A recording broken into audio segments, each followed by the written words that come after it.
কৃষ্ণ। কিবা বিপ্র কিবা ন্যাসী শূদ্র কেনে নয়, যেই কৃষ্ণ তত্ত্ববেত্তা সেই গুরু হয়। ভগবান শ্রী চৈতন্য মহাপ্রভু বলেছেন, যিনি কৃষ্ণ তত্ত্ববেত্তা তিনিই হচ্ছেন গুরু। কৃষ্ণ তত্ত্ববেত্তা অর্থাৎ গুরু হওয়ার জন্য কোনো জাত বা কুলের বিচার করা হয় না। এর একটি সুন্দর উদাহরণ আমরা শ্রী চৈতন্য চরিতামৃততে দেখতে পাই। একদা শ্রী অদ্বৈত প্রভুর পিতার শ্রাদ্ধের সময় তার প্রথম নৈবেদ্য যখন হরিদাস ঠাকুরকে নিবেদন করা হয়, তখন তৎকালীন ব্রাহ্মণেরা ক্রোধান্বিত হয়েছে। তারা জানতেন না হরিদাস ঠাকুর হচ্ছেন নামের আচার্য। তিনি প্রতিদিন 3 লক্ষ নাম জপ করতেন।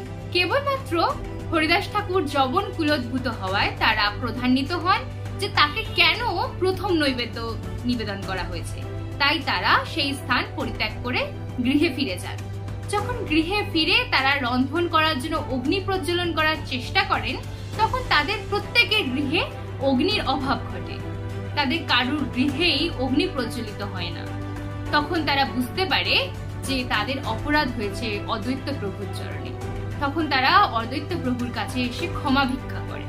কিন্তু অদ্বৈত প্রভু বলেন যে তোমাদের অপরাধ আমার চরণে নয়, তোমাদের অপরাধ হয়েছে হরিদাস ঠাকুরের চরণে।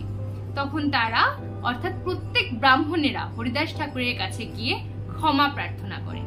হরিদাস ঠাকুর তাদেরকে ক্ষমা করেন এবং তিনি তার মুখের ভিতর থেকে অগ্নি নির্গত করে তাদের হাতে দেন এবং সেই অগ্নি নিয়ে গিয়ে তারা প্রত্যেকে গৃহে রন্ধন করতে পারে। সুতরাং এর থেকে আমরা বুঝতে পারি গুরু হওয়ার জন্য কোনো জাতি বা কুলের অধিকারী হতে হয় না। যিনি কৃষ্ণ তত্ত্ববেত্তা তিনিই গুরু হতে পারেন। হরে কৃষ্ণ।